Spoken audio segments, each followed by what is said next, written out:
నమస్కారం. నా పేరు డాక్టర్ పురు ధవన్ మరియు ఈ వీడియోలో మనం మాట్లాడబోతున్నది హ్యాండ్ స్ట్రెంథెనింగ్ పారాలిసిస్ రోగుల గురించి. మనం ఒక పెద్ద సమస్యను చూస్తున్నాం. అది ఏమిటంటే వారి కాళ్ళు చాలా త్వరగా భాగం అవుతుంది. కానీ చేతులు ఎక్కడో వెనక్కి ఉంటాయి రికవరీలో. ఈ రికవరీని వేగవంతం చేయడానికి మనకు చాలా పద్ధతులు ఉన్నాయి. వాటిలో ఒకటి మీ చేతిని ఎక్కువ సమయం ఉపయోగించడం. ఇప్పుడు మీ చేతిని అర్థం చేసుకోవడానికి ప్రయత్నించండి. చేతిలో ఏ ఏ కండరాలు ఉన్నాయి, వాటిని మెదడు ఎలా నడిపిస్తుందో మరియు వాటిని జాయింట్ ద్వారా కూడా చేయవచ్చు. ఎందుకంటే అది మీకు సులభంగా ఉంటుంది. కాబట్టి ఇది చూడండి. మీ జాయింట్‌ను నడిపించడానికి కొన్ని ప్రత్యేక కండరాలు పనిచేస్తున్నాయి. బాగుంది. ఇప్పుడు మన ఎల్బోకి వచ్చాం. అందుకు కొన్ని వేరే కండరాలు పనిచేస్తాయి. కాబట్టి మనం కండరాల సమూహాన్ని స్ట్రెంథెన్ చేయాలి. ఈ రోజు మనం ఎలా 12 కిలోల తేలికైన డంబెల్‌ను ఉపయోగించి మీ ఎల్బో కండరాలను స్ట్రెంథెన్ చేయాలో నేర్చుకుంటాం. మీరు చేయాల్సింది ఏమిటంటే, నేను కూర్చున్నట్లుగా టేబుల్ వద్ద కూర్చోవాలి, నిలబడి చేయకండి. ఈ వ్యాయామం కోసం మీరు డంబెల్ తీసుకోవాలి. మీ ఎల్బోను టేబుల్ మీద కింద ఉంచాలి మరియు 1, 2, 3, 4, 5, 6, 7, 8, 9, 10 వరకు లెక్కించాలి. 10 సెట్లను 3 కంటే ఎక్కువ చేయకండి, లేకపోతే కష్టం అవుతుంది.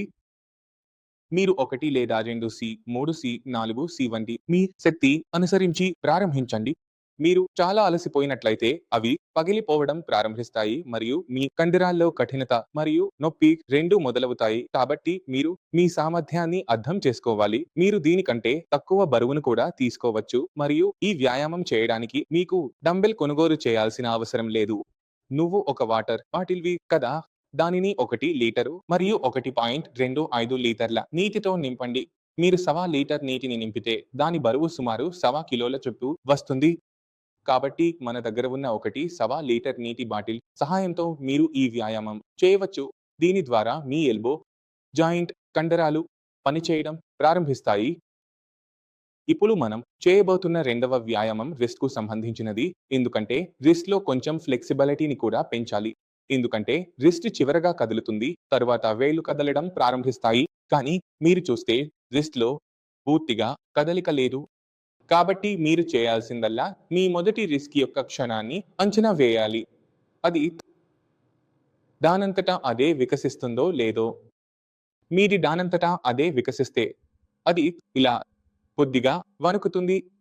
ఈ విధంగా మీరు మరొక చేతిని ఉపయోగించి దీన్ని తిప్పుతూ ఉండాల్సిన అవసరం లేదు. తిప్పుతూ ఉండు. దాని సాగతీత పెరగడం ప్రారంభించేంతగా తిప్పుతూ ఉండండి. అది తిరగడం ప్రారంభించిన తర్వాత మన పని పూర్తయినట్లే. మీ రిస్ట్‌లో పూర్తిగా కదలిక లేకపోతే మీరు ప్రయత్నిస్తున్నప్పుడు జరగడం లేదు. అప్పుడు మీరు రెండవ చేతిని ఉపయోగించి దాన్ని అదే విధంగా తిరగడానికి ప్రయత్నించాలి. బాగుంది. కానీ మీరు ఈ చేతిని తిరగదీస్తున్నప్పుడు మొత్తం పని ఈ చేతితో మాత్రమే చేయకండి. మీరు లోనుంచి కూడా శక్తి పెట్టాలి. ఎందుకంటే నేను ఈ కదలికను ఎందుకు చేయాలి అంటే, మనం 2 చేతులతో దీన్ని చేయడానికి ప్రయత్నిస్తాం. ఇది ఒక్క చేతితో పట్టుకోవడం కాదు. మనం 2 చేతులతో ప్రాక్టీస్ చేస్తాం. నేను మీకు చూపించలేను, కానీ మీరు ఇలా చేస్తే మీరు మీ లోపల కూడా ప్రయత్నిస్తున్నారని అనుభవించగలుగుతారు. ఇది కదలికను తీసుకురావడానికి మనం ఈ 2 విషయాలను చేయడం ప్రారంభిస్తే మన రిస్ట్‌కు మరియు మనకు చాలా మంచి వ్యాయామం అవుతుంది. ఇప్పుడు మన వేళ్ళ గురించి మాట్లాడుకుందాం. వేళ్ళలో 2 రకాల క్షణాలు ఉంటాయి. ఒకటి క్లోజింగ్ మూవ్‌మెంట్, మరొకటి ఓపెనింగ్ మూవ్‌మెంట్. మనం స్మైలీ బాల్‌ని ఎక్కువగా ఉపయోగించే క్లోజింగ్ మూవ్‌మెంట్‌కి స్ప్రింగ్‌కి సంబంధించిన అనేక ఆఫర్‌లు ఉన్నాయి. దానితో పాటు మీరు వేళ్ళను మూసి సాధన చేయవచ్చు. మనం మొదటి నుండి ప్రత్యేకతల గురించి మాట్లాడుకుంటే, రోగికి వేళ్లు మూసుకోవడంలో ఎటువంటి సమస్య ఉండదు. కానీ వేళ్లు తెరవడంలో సమస్య ఉంటుంది. వేళ్లు తెరవడానికి మీరు ఏ వ్యాయామం చేస్తారో ఆలోచించి నాకు చెప్పండి. ఎందుకంటే దాని గురించి మాకు చెప్పబడలేదు. మరియు దానికి నిర్దిష్ట వ్యాయామం లేదు. కాబట్టి ఈరోజు మీరు వేళ్లను తెరవడానికి ప్రాక్టీస్ చేస్తారు, మూసివేయడానికి కాదు. ఇప్పుడు వేళ్లను తెరవడంలో ఇబ్బంది ఎక్కువగా ఎందుకు వస్తుందో ముందుగా అర్థం చేసుకుందాం. మీ వేళ్ల వైపు చూడండి. ఇక్కడ చూడండి ఎంత మందమైన కండరాలు ఉన్నాయి మరియు ఇక్కడ వెనుక వైపు ఎంత పతిత కండరాలు ఉన్నాయి. ఎందుకంటే ఇక్కడ కండరాల మాస్ ఎక్కువగా ఉంది. అందువల్ల మన వేళ్లను మూసివేయడానికి శక్తి తిరిగి వస్తుంది. కానీ వేళ్లు తెరవడానికి శక్తి రాకపోవడానికి కారణం ఇక్కడ ఉన్న కండరాలు చాలా బరువుగా ఉంటాయి. ఇప్పుడు మనం ఇక్కడ చేతి వెనుక వైపు ఉన్న కండరాలకు శక్తి ఇవ్వాలి. తద్వారా మన వేళ్ళు తెరుస్తాయి. ఇది ఈ విధంగా తెరవబడుతున్నది. ఎందుకంటే ఈ కండరాలు చిన్నవి, కానీ చిన్నవి అయినా కాంట్రాక్షన్ మరియు ఎక్స్పాన్షన్‌ను మనం చేయించుకోవాలి. అది మీ చేతి వెనుక ఉన్న కండరాల్లో చేయాలి. కాబట్టి మీరు వస్తువులను పట్టుకునే ప్రయత్నం చేయకూడదు. వాటిని తాకే ప్రయత్నం చేయాలి. అందువల్ల చేతి వేళ్ళను తెరవడానికి ప్రాక్టీస్ చేయడానికి మీకు నీటి బాటిల్ అవసరం. ఇది అర్ధ లీటర్ కంటే ఎంత లీటర్ అంటే 300 ఎంఎల్ బాటిల్ ఉంది. బాగుంది. మీరు 300 ఎంఎల్ నీటి బాటిల్ తీసుకోండి. మీరు ప్రయత్నించాలి. చేతిలో పట్టుకున్నారు. ఇది మీరు పట్టుకోవచ్చు. ఎందుకంటే ఇది ఆరోగ్యకరమైనది. మీరు దీన్ని వదిలించుకోవడానికి ప్రయత్నించాలి. ఏమి చేయాలి అంటే వదిలించాలి. మీరు దీన్ని టేబుల్ మీద ఉంచాలి. మీకు చేయలేకపోతే ఇందులో మీరు కొంచెం నీరు పోయితే బరువు వస్తుంది మరియు బరువు వల్ల ఇది చేయడం సులభంగా మారుతుంది. మరియు మీరు మీ స్థాయిని కష్టతరంగా మార్చుకుంటున్నప్పుడు మీరు బరువును పెంచకూడదు. బరువును తగ్గించాలి అంటే బాటిల్ ఖాళీ అవుతుంది. ఎందుకంటే వేళ్ళు ఇప్పుడే బరువు కారణంగా తెరుస్తున్నాయి. బరువు తగ్గుతున్న కొద్దీ వేళ్ళు మీలో నుంచి తెరుచుకోవాలి కదా! బరువు కారణంగా తెరుచుకోలేవు. కాబట్టి మనం దానిని బరువుగా కాకుండా తేలికగా చేస్తూ ఉండాలి. కాబట్టి ఈ విషయాలను మీరు గుర్తుంచుకోవాలి. వేళ్ళకు, రిస్ట్‌కు, ఎల్బోకు సంబంధించిన వ్యాయామాలు పూర్తయ్యాయి. ఇప్పుడు మిగిలినది ఒకే ఒక విషయం ఉంది. అది షోల్డర్. షోల్డర్ వ్యాయామం చేయడం చాలా సులభమైన మార్గం మరియు మనం షోల్డర్ వ్యాయామం చేస్తే మన చేతుల మొత్తం పరిమాణం పెరుగుతుంది. అందుకే నేను మీకు చివర్లో చెప్పబోతున్నాను. అది షోల్డర్ వీల్. షోల్డర్ అంటే ఏమిటి? దాన్ని ఎలా ఉపయోగించాలి? అది మీ షోల్డర్‌లో ఎలా పనిచేస్తుంది? ఈ విషయాలపై నేను ముందుగా ఒక వీడియో తయారు చేశాను. ఆ వీడియోలోని క్లిప్పింగ్‌ను నేను ఇప్పుడు ఇక్కడ చూపిస్తాను. నమస్కారం. నా పేరు డాక్టర్ పూరు ధవన్ మరియు ఈ వీడియోలో మనం షోల్డర్ వీల్ గురించి మాట్లాడబోతున్నా. షోల్డర్ వీల్ గురించి మీరు నా చాలా వీడియోలు ముందుగా చూసి ఉంటారు. మరియు మీరు నా దగ్గర క్లినిక్‌కు వచ్చినప్పుడు నేను చాలా మంది పేషెంట్లకు షోల్డర్ వీల్‌ను ఉపయోగించడానికి సలహా ఇస్తాను. ఎందుకంటే మీకు సాధారణంగా శక్తిని తీసుకురావాలంటే షోల్డర్ వీల్ చాలా వేగంగా పనిచేస్తుంది. ఎందుకు చేస్తుంది? ఎలా పనిచేస్తుంది? నేను మీకు ఈ వీడియోలో అర్థం చేసిస్తాను. కాబట్టి ముందుగా మీరు అర్థం చేసుకోవాలి ఎవరికి షోల్డర్ వీల్ ఉపయోగించాలి. కాబట్టి షోల్డర్ వీల్‌ను ఉపయోగించడానికి కనీస అవసరం ఏమిటంటే వేళ్ళు మూసివేయడం. మీ వేళ్ళు మూసివేయబడితే ఏదైనా వస్తువును పట్టుకుంటే మరియు మీ గ్రిప్ చాలా బాగుంటే మీరు దీన్ని ఉపయోగించవచ్చు.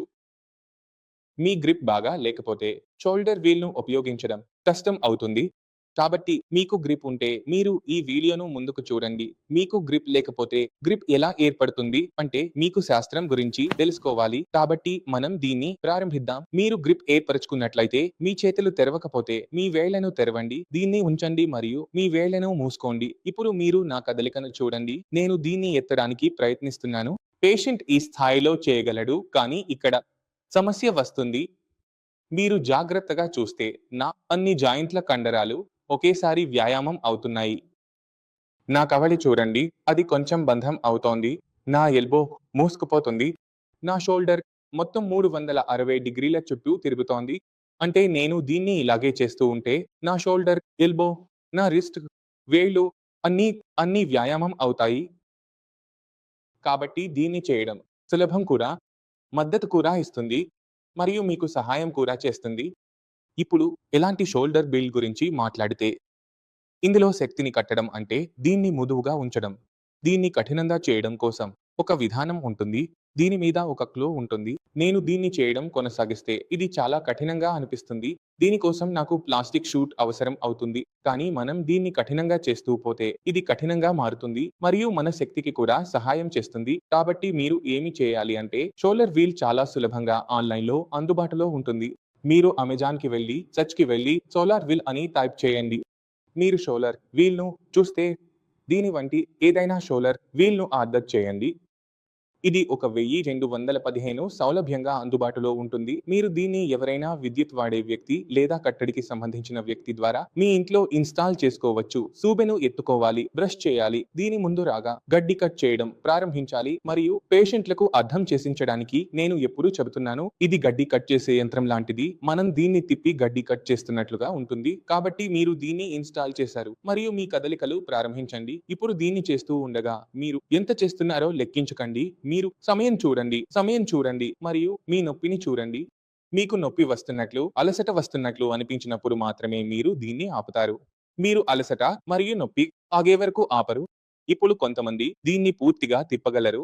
కొంతమంది చేయలేరు. చేయలేని వారికి ఏమి చేయాలి? కాబట్టి నేను వివరిస్తాను. మీరు చేయాల్సింది ఏమిటంటే, మీరు దానిని ముందుకు వెనుకకు కదపాలి. మీకు వీలైనంత ఎత్తుకు కదపడానికి ప్రయత్నించాలి. మీకు వీలైనంత వెనుకకు కదపడానికి ప్రయత్నించాలి. ఇది మీ రెంచ్‌ను తయారు చేయడమే. మీరు ఇంత కూడా చేస్తే నా మామిడికాయ యొక్క క్షణం పెరుగుతుందని మీరు చూస్తారు. కాబట్టి నేను దానిని తిప్పడానికి ప్రయత్నిస్తాను.